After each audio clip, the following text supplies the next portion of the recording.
Berarti pada intinya, kalau kita memahami dan memaknai nasionalisme dengan benar, ya, dengan tidak ada sentimen-sentimen negatif, ini justru akan mengantarkan kita untuk mempererat ukhuwah Islamiyah.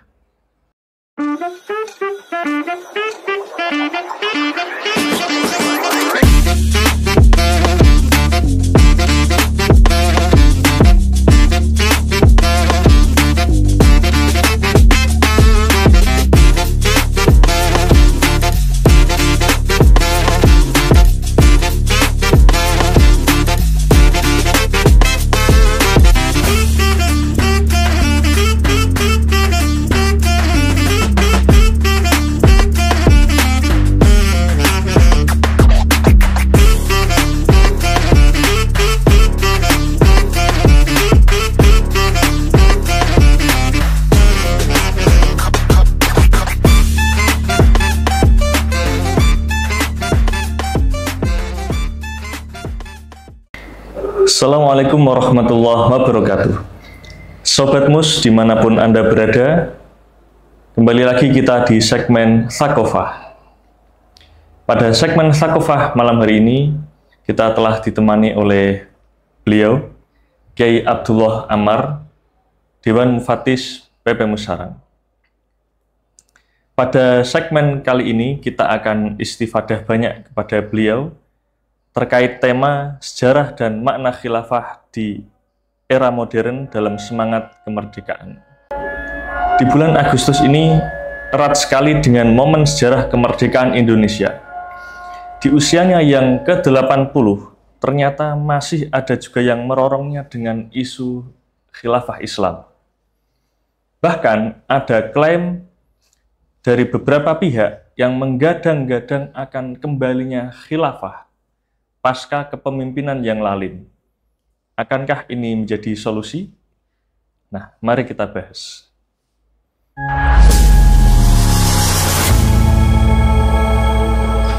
Nah, sebelum lebih jauh membahas tentang khilafah Islam dan keterkaitannya dengan momen kemerdekaan, mungkin kita bahas dulu tentang maksud dari khilafah Islam. Sebenarnya khilafah dalam konteks sejarah Islam itu bagaimana ya? Apakah memang ini merupakan sistem yang bersifat dogmatis, artinya sudah menjadi ketetapan nas dari syariat, ataukah sebenarnya sistem khilafah ini merupakan ijtihad politik dari para ulama dan kepemimpinan Islam pada waktu itu? Assalamualaikum warahmatullahi wabarakatuh. Bismillahirrahmanirrahim. Alhamdulillah. Wassalatu wassalamu ala Rasulillah Sayyidina Muhammad ibn Abdillah wa ala alihi wa sahbihi wa mawalah amma ba'dah. Untuk menjawab pertanyaan dari rekan tim media PPMUS tentang apa sih khilafah Islamiyah itu, akan kami jawab mungkin dengan rentetan beberapa peristiwa sejarah dimulai sejak Nabi wafat pada tahun 11 Hijriah. An-nasu kulluhum fittirab illa Abu Bakar As-Siddiq radhiyallahu ta'ala anhu wa ardha'an, di mana ketika itu mayoritas sahabat terpukul, bahkan seakan-akan tidak menerima, seperti Sayyidina Umar dikatakan bahwa Nabi itu wafat, sedang yang paling teguh, paling sabar adalah Sayyidina Abu Bakar, dan akhirnya beliau terpilih atas kesepakatan semua muslimin pada waktu itu sebagai khalifah. Mungkin kata khilafah itu ya berakar dari khalifah yang dalam kosakatanya bermakna pengganti, yakni yang mengganti peran Nabi sebagai pemimpin agama dan juga mengatur siasah, mengatur kemaslahatan muslimin. Dan prosesi Abu Bakar menjadi khalifah ini juga cukup dramatis karena ada ijtihad lain dari kelompok Ansor mereka berkumpul di Sakifah Bani Sa'idah untuk memilih pimpinan mereka dari suku Khazraj, yakni sahabat Sa'ad bin Ubadah, karena secara rekam jejak beliau pernah ditunjuk Nabi sebagai pimpinan untuk peristiwa Fathu Mekah. Jadi mungkin secara rekam jejak, track record beliau ini sudah pernah menjadi pimpinan dan kedepannya mungkin pantas menjadi pimpinan. Tapi kalangan muhajirin tak kalah, beliau juga mengusulkan 3 nama, yakni Abu Bakar, Abu Ubaidah yang berjuluk Aminu Hadhil Ummah, dan juga Sayyidina Umar sebagai calon khalifah sepeninggal Kanjeng Nabi. Walhasil semua sepakat atas usulan Umar untuk memberikan tampuk kepemimpinan menggantikan peran Rasulullah diserahkan kepada Abu Bakar. Berarti kalau kita lihat di sini, ini merupakan murni ijtihad politik, tidak bersifat dogmatis atau nas. Kita telisik lebih lanjut suksesi kepemimpinan dari Abu Bakar menuju khalifati Rasulillah, yakni Sayyidina Umar. Semestinya beliau dijuluki khalifati Rasulillah, karena terlalu banyak idhofah akhirnya sulit mungkin di lisan. Ada sebagian sahabat yang nyeletuk ya Amirul Mukminin lah, maka jadilah sebutan Amirul Mukminin sebagai khalifah berikutnya. Ini suksesinya juga berlangsung cukup singkat karena modelnya istikhlaf.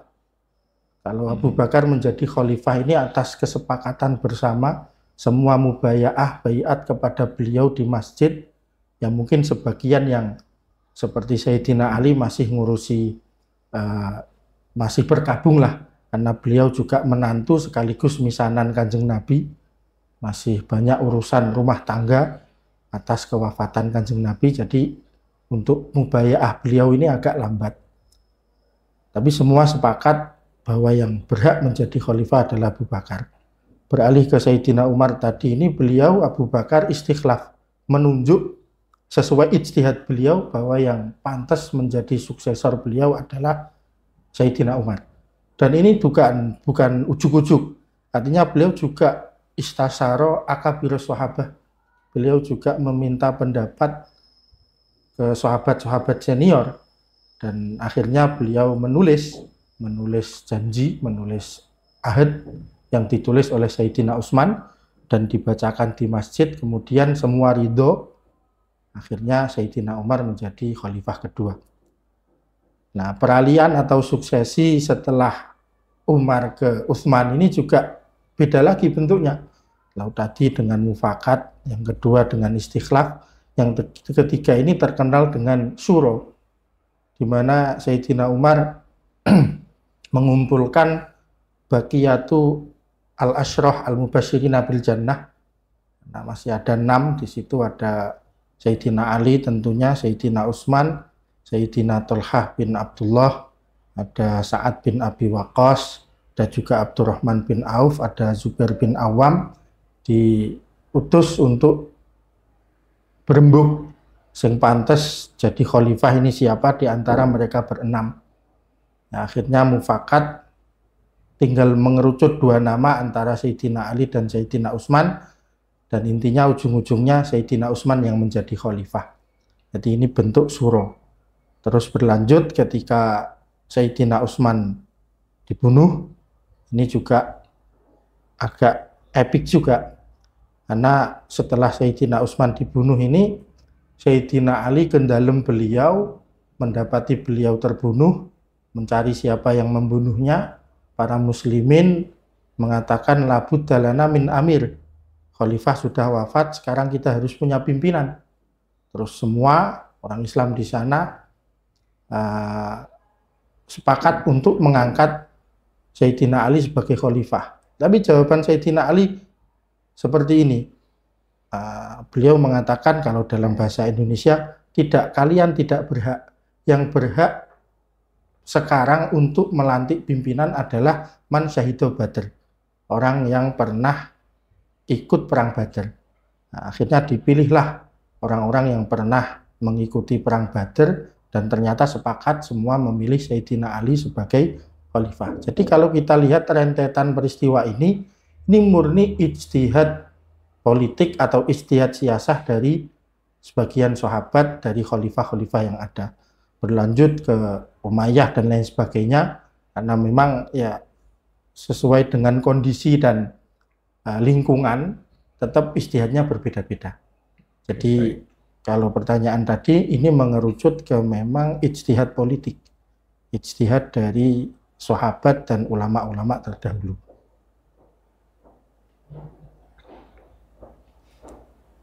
Baik. Nah, sekarang erat kaitannya dengan momentum kemerdekaan, tentu gairah yang dibangun oleh rakyat negara Republik Indonesia adalah nasionalisme.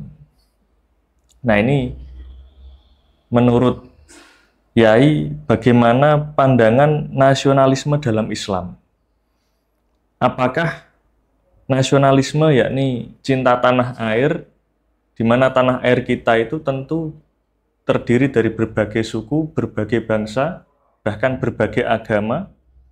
Apakah ini bertentangan dengan semangat ukhuwah Islamiyah dan kekhilafahan, atau kalau tadi kita sudah dengar bersama bahwa khilafah itu ijtihad politik dari suatu negara bersama ulama-ulamanya, tentu mungkin bahasa kekhilafahan dalam Indonesia pun bisa disebut khilafah.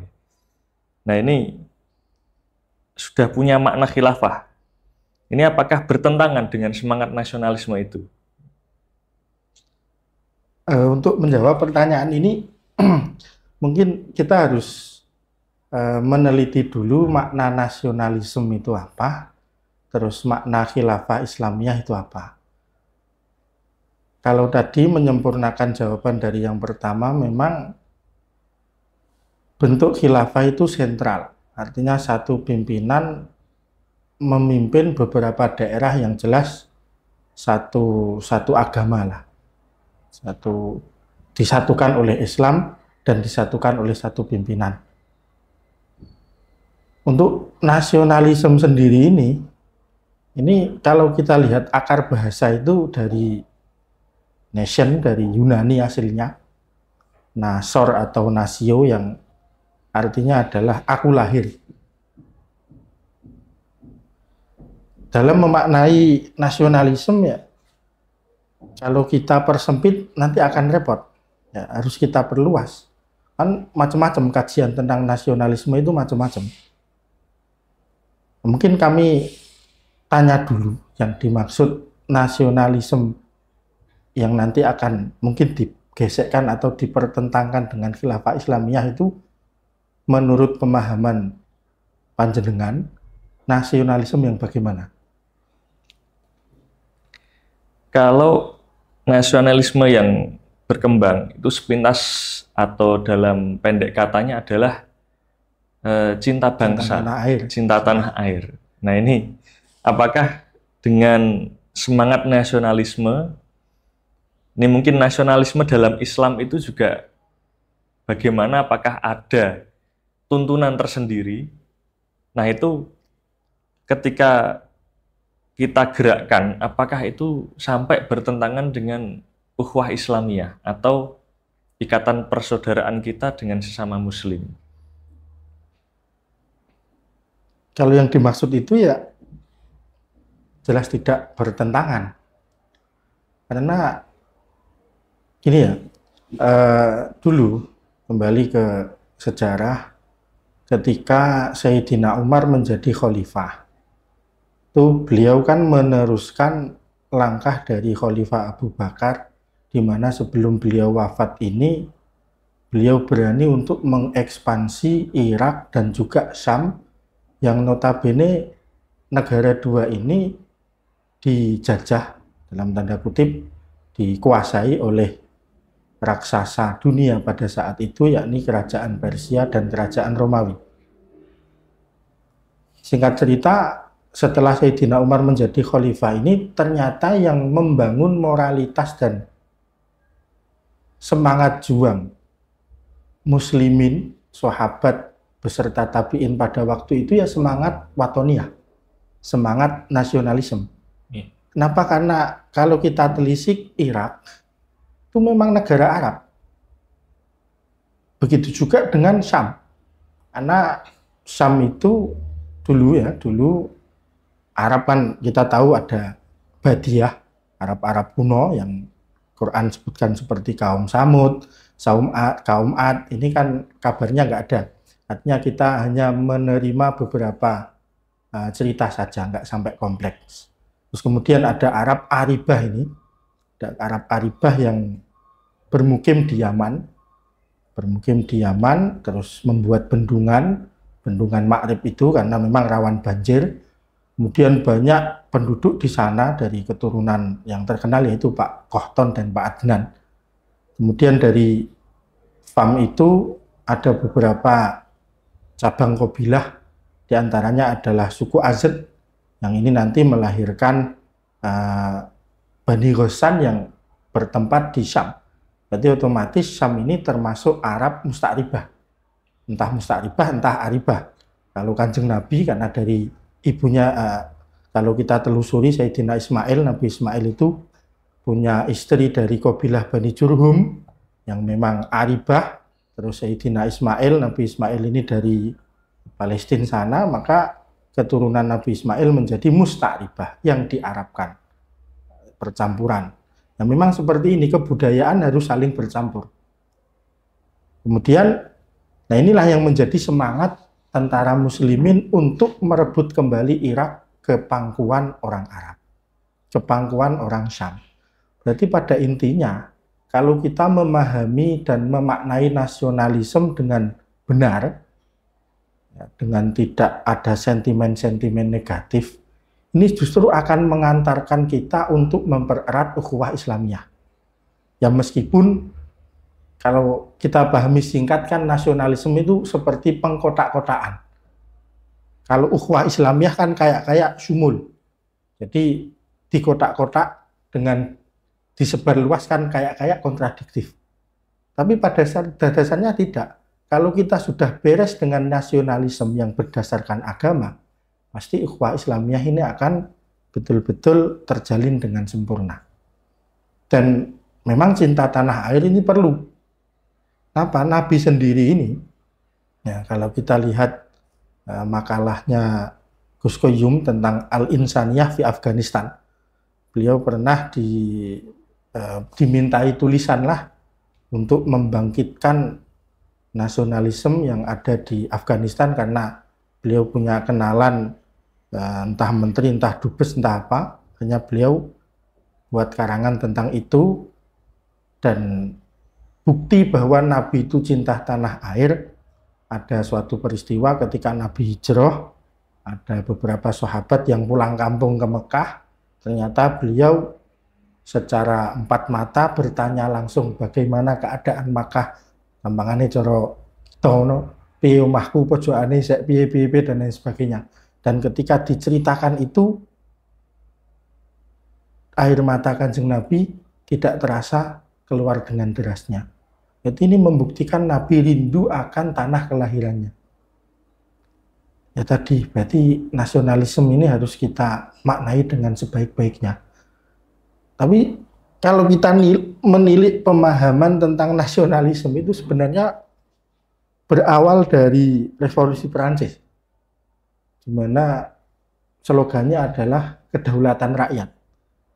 Jadi ya berawal dari kepedihan dan keberian, di mana orang-orang yang pinggiran itu selalu terdesak, didiskriminasi oleh kaum borjuis, oleh kaum feodal. Ya, akhirnya muncullah Revolusi Perancis itu dan melahirkan paham yang namanya nasionalisme. Macam-macam, ada nasionalisme sipil, nasionalisme etnis, nasionalisme agama, dan lain sebagainya. Ini banyak kajian-kajian Barat tentang itu. Tapi ya kita nggak usahlah memperpanjang masalah itu. Yang jelas kalau kita pahami dengan betul, ini nasionalisme akan mengantar kepada ukhuwah Islamiyah yang semakin erat.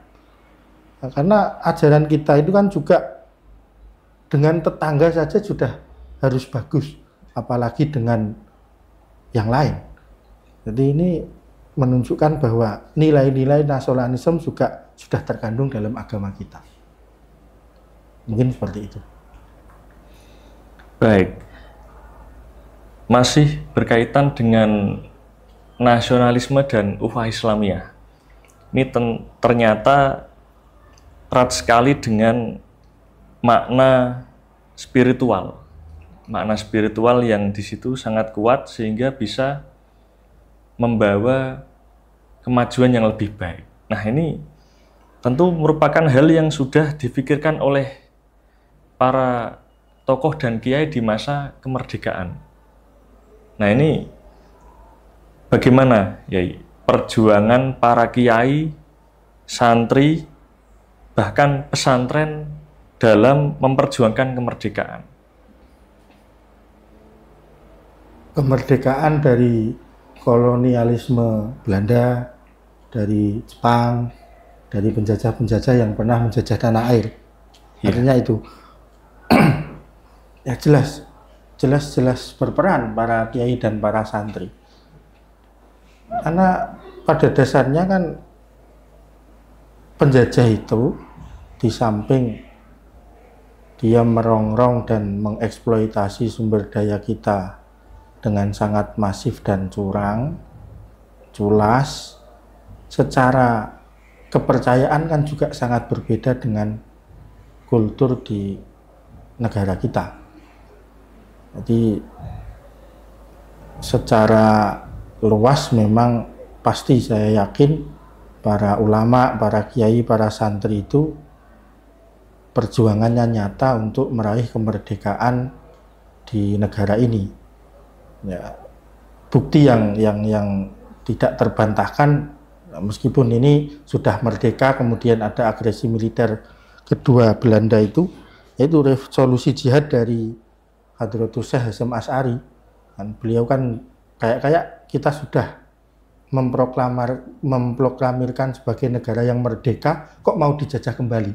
Berarti kan ini bukti bahwa ulama kita ini memang berperan aktif dalam merebut kemerdekaan.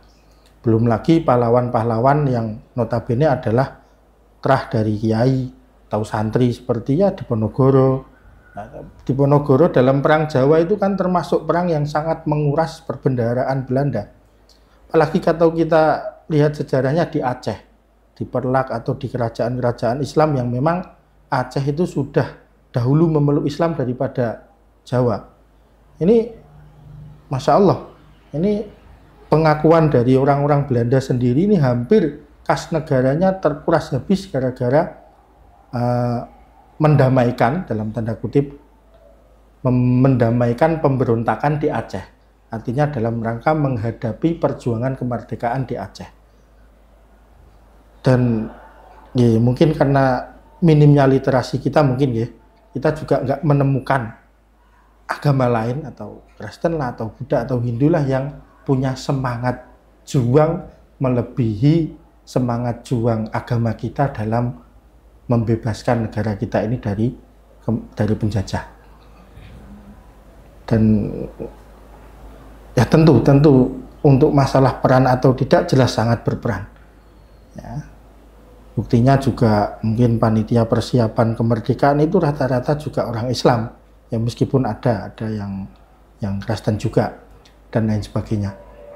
Alhasil ya mungkin dengan taklim, dengan mudawamah, mulazamah, ngaji itu juga termasuk peran.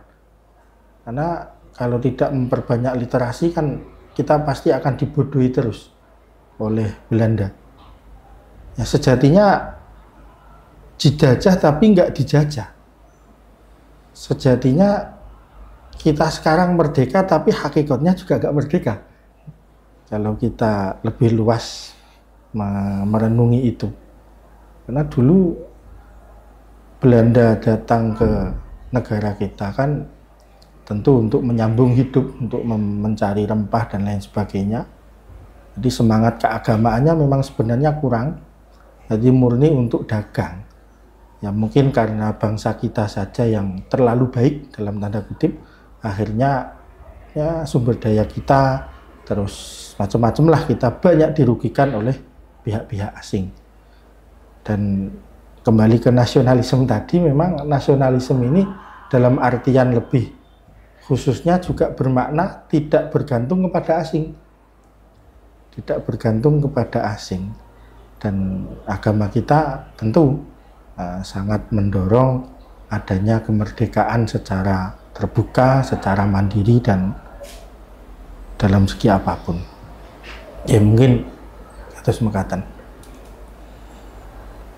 Jadi Masya Allah sekali perjuangan para founding father dan ulama-ulama kita zaman dahulu itu begitu gigih untuk memperjuangkan kemerdekaan Indonesia. Nah, terakhir Yai, di momen hari jadi Negara Kesatuan Republik Indonesia ke-80 ini, apa harapan Yai terhadap generasi muda Muslim, khususnya para santri, tentang pentingnya menjaga nilai persatuan dalam bingkai keislaman dan kebangsaan? 80 tahun merdeka ini sejatinya sudah sangat lama ya. Kita akui sudah sangat lama, 80 tahun merdeka. Dan mungkin cita-cita pendiri bangsa kita selama ini belum sepenuhnya terwujud. Cita-cita dari reformasi mungkin juga belum sepenuhnya terwujud.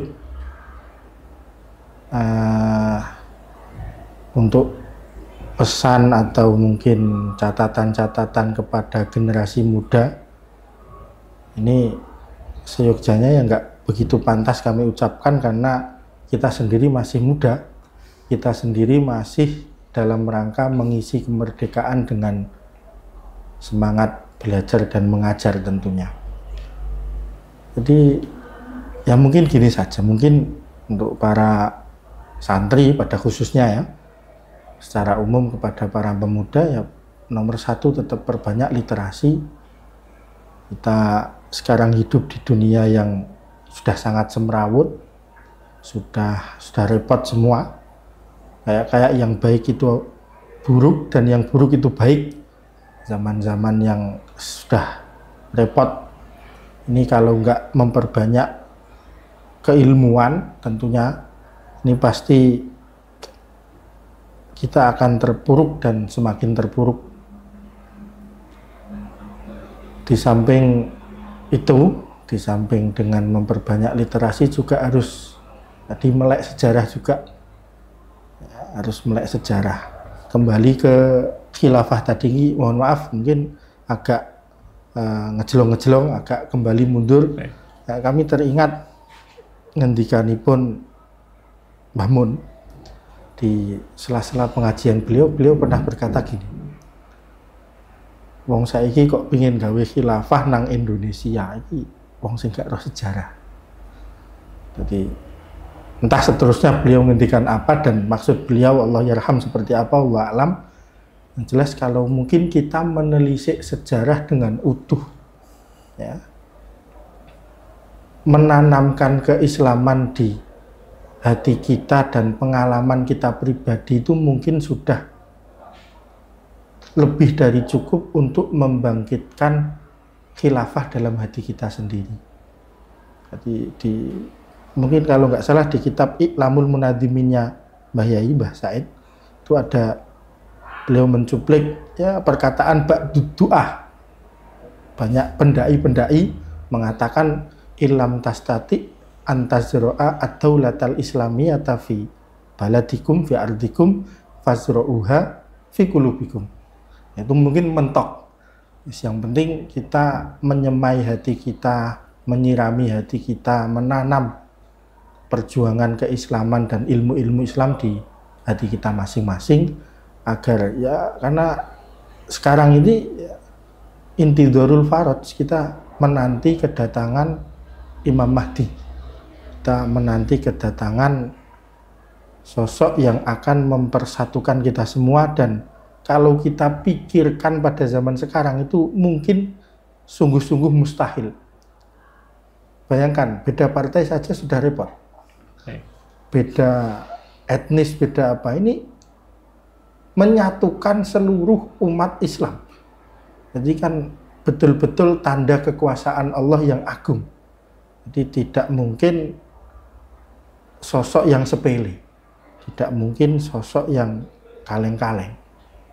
Jadi ya pada dasarnya tadi harus melek sejarah juga, terus ya mencoba dengan sebaik-baiknya usaha untuk mengisi kemerdekaan ini dengan terus memperbanyak literasi, banyak ngaji, banyak aksi, ya nggak mager, produktif dalam mungkin kritis atau terserah. Sekarang kan banyak media, banyak wasilah untuk menyampaikan gagasan dan lain sebagainya.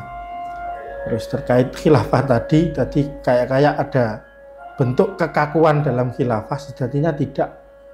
Kalau kita lihat zaman Nabi sendiri itu kan sudah berdampingan dengan kaum-kaum lain. Jadi nggak mesti terus yang khilafah negaranya muslim semua, kan nggak seperti itu. Jadi mungkin seperti itu. Baik, Sobat Mus dimanapun Anda berada, alhamdulillah pada segmen kali ini kita sudah istifadah banyak sekali, daging banget. Kami ucapkan terima kasih yang sebanyak-banyaknya kepada Kiai Abdullah Ammar. Simak terus segmen Thaqofah dan konten-konten menarik lainnya dari PP Mus Sarang. Kami, host Fahrul Humam, pamit undur diri. Jangan lupa like, komen, share, dan subscribe. Assalamualaikum warahmatullahi wabarakatuh.